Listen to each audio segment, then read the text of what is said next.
crisis and opportunity. We have the official space program is very confused. There's new potentials emerging in terms of the new space industry, showing a lot of potential, although some of its leaders are very confused. And we have a world situation which is extremely turbulent.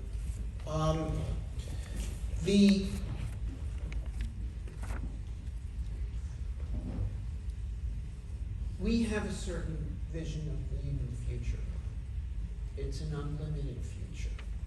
Okay? It's a future in which we see humanity as living not at the end of history, but at the beginning of history. Truly at the beginning of history. Okay?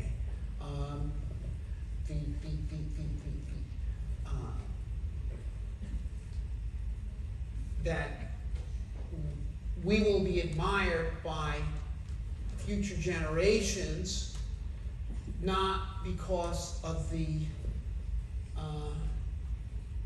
magnificence of our civilization, but because we are able to rise above our barbarism. Okay? That is why. Okay? Just as, you can look at the paintings in the cave in France left by Cro-Magnon people 40,000 years ago and see these were humans, these were capable of art. And you can look at the Gothic cathedrals and say, even though you know of all the barbaric aspects of medieval culture, that these people had high ideals, that they were able to rise above the limitations of their time. Okay, and this time will be remembered by the future as a barbaric time, but also hopefully look back in wonder, okay, that we were able to rise above it and lift humanity out of it. Okay.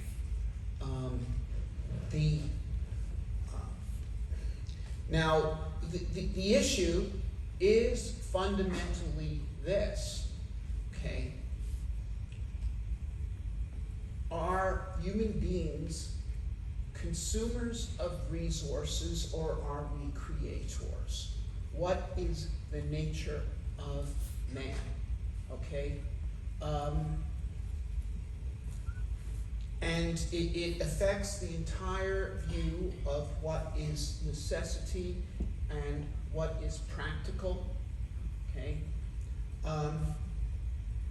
An opponent of our view, Adolf Hitler, once said, encapsulating the other position very well, said, "The laws of existence require unlimited killing so that the better may live." That's a quote. And actually, some people may be interested in what he said when he signed the order for the extermination of the city of Leningrad, okay, which they were not successful in doing, but which they wanted to do.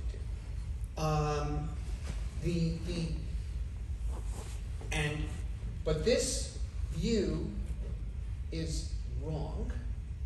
Okay, it's not just morally wrong; it's wrong from a practical point of view. Okay,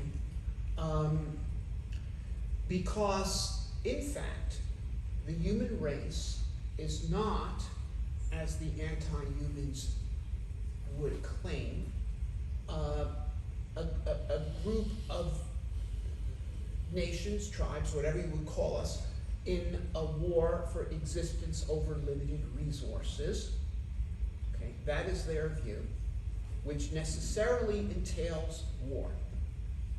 Okay, it defines all other nations, and actually even all other individuals, but humans band together so that they can win these fights, but so all other nations as enemies of every other nation.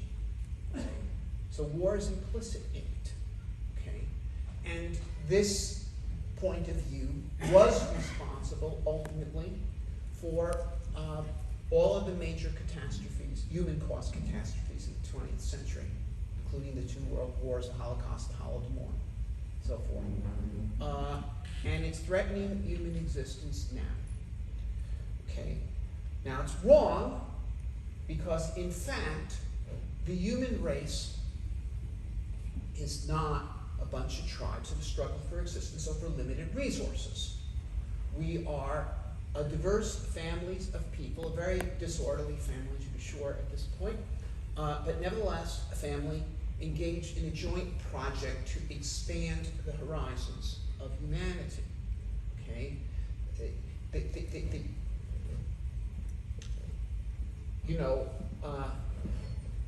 the current leader of China and his close friends think that the United States is their enemy. The West is their enemy.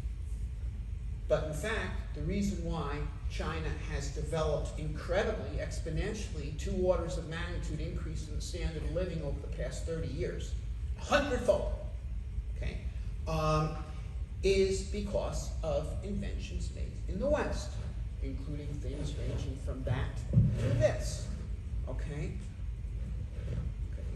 Electricity, railroads, automobiles, airplanes, computers, internets, all this, okay? And yet, okay, it is a fact that the West itself achieved its renaissance because of inventions like paper and printing that were made in China. Okay? Inventions made anywhere ultimately become used anywhere, so the creative potential of all nations benefits all nations. Okay? This is a very important difference between human social evolution and biological evolution. Human social evolution is not Darwinian. We certainly evolve, but not by superior nations exterminating inferior nations. Okay? There's a fundamental reason why that is true. It's because humans can inherit acquired characteristics. Okay? And not only from their parents, but from people to whom they are unrelated. Acquired characteristics being things like inventions, okay, as an adaptation that can be arrived at somewhere and then be utilized not only by that person's children, and even people they know, but by people far away. So we're all in it together, but that is not seen. Okay. Now,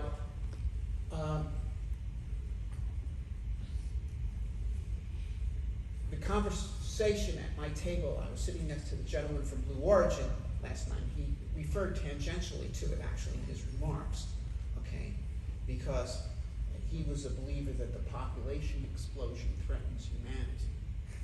That when he was born, there were 4 billion people, and now there's 8, and that's a problem. When I was born, there was 2, and if we had made sure there couldn't be 4, maybe he wouldn't exist. Now, and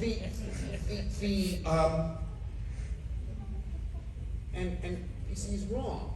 Okay, we're not threatened by there being too many people. We're threatened by people who think there are too many people. Okay, right?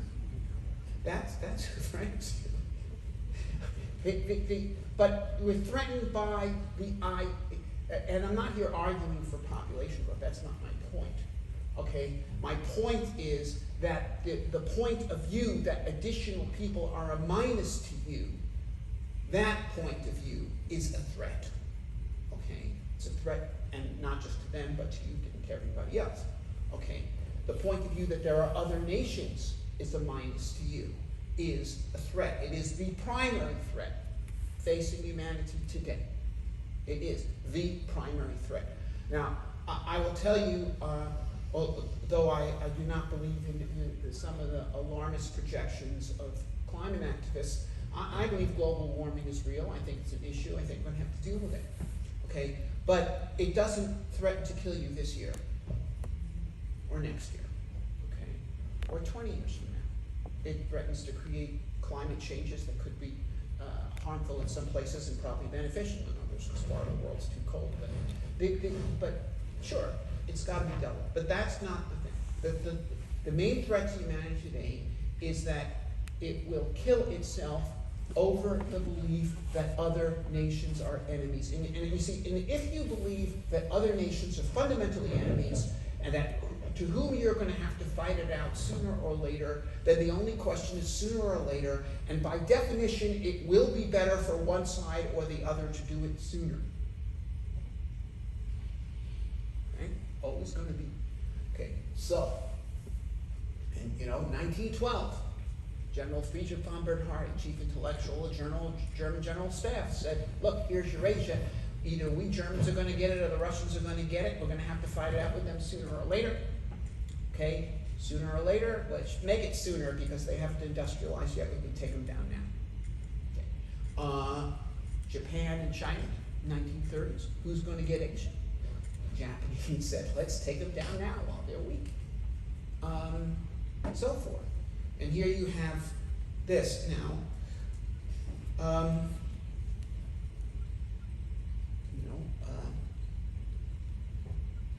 Putin has defined the West as an adversarial interest. Okay? And actually, from his point of view, given Russia's declining population and so forth, he's not so sure he wants to wait. He wants to position himself.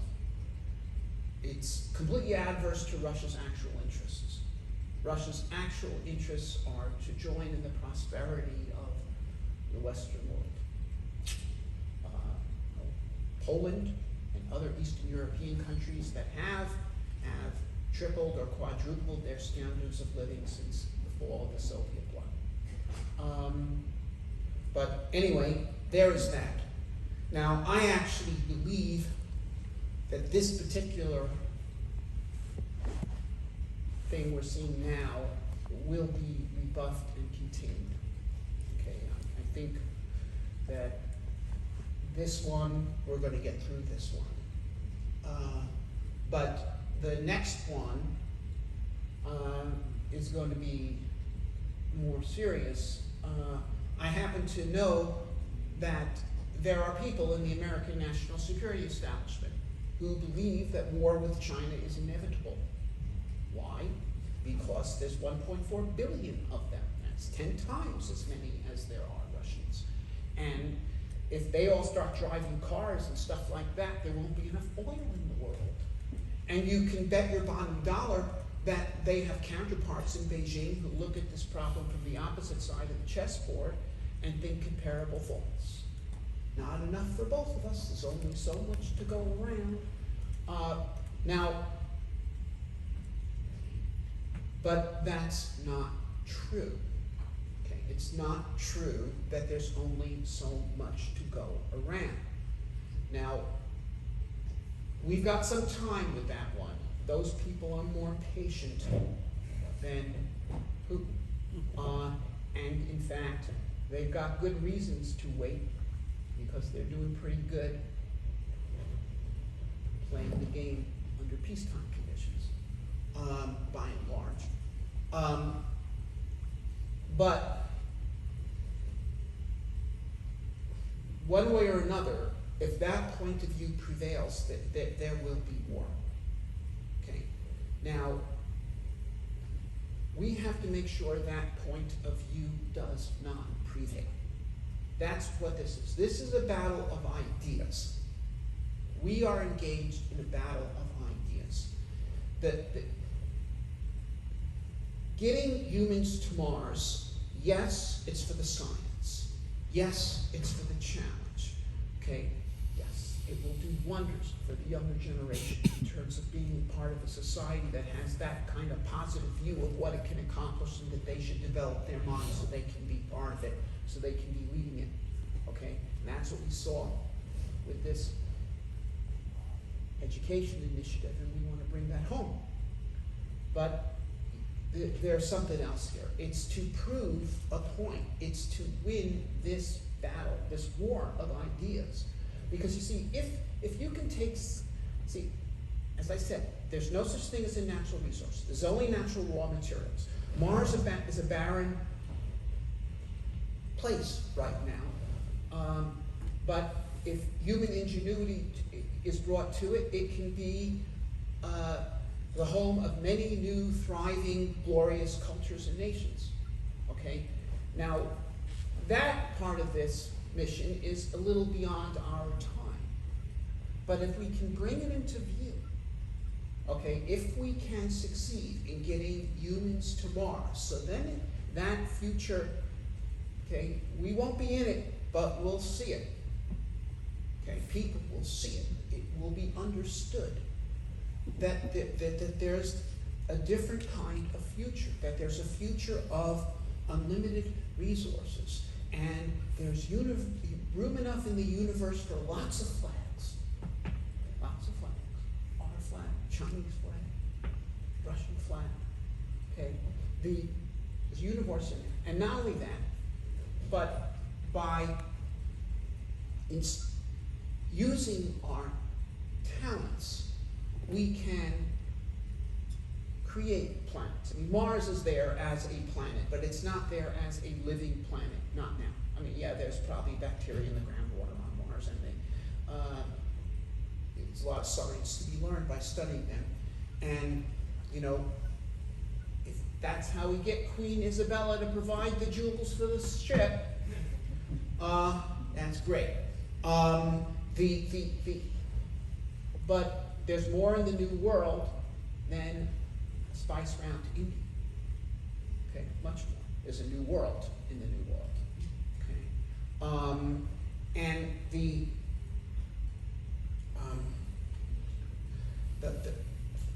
you know, that's the thing. That is if we can get people to Mars, we will show there's no point killing each other over provinces when by working together we can open planets. And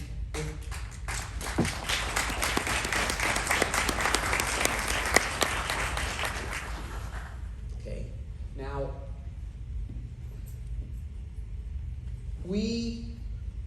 Mars Society, we actually do have people in Russia and China and so forth, but mostly we operate in the West.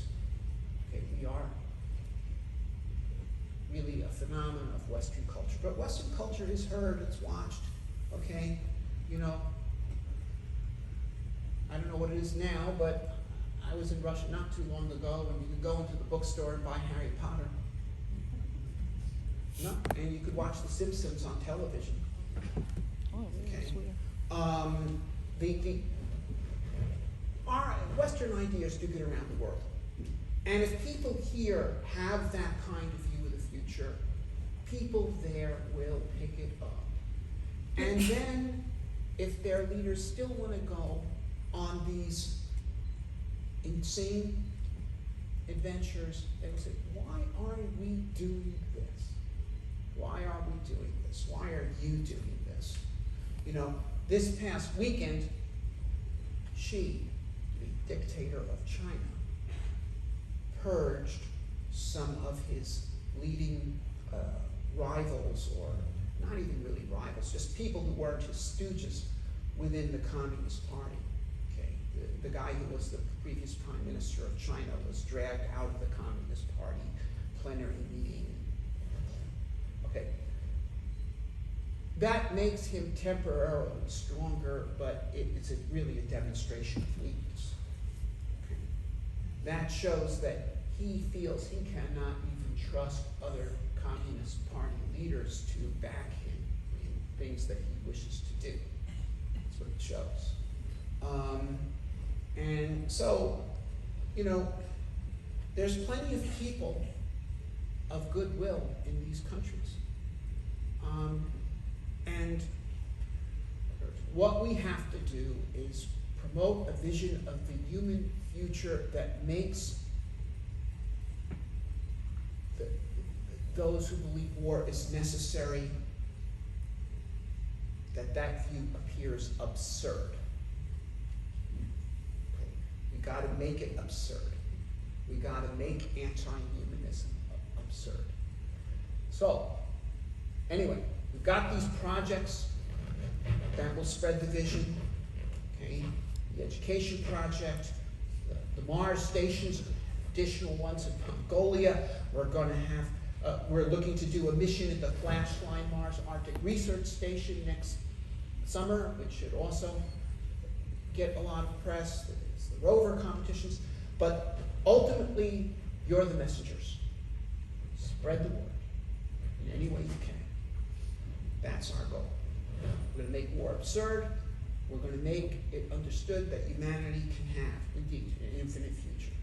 And that we are not living at the end of history, we're living at the beginning of history, we're present at the creation, and people who join in this vision have an opportunity to be among the creators. Thank you.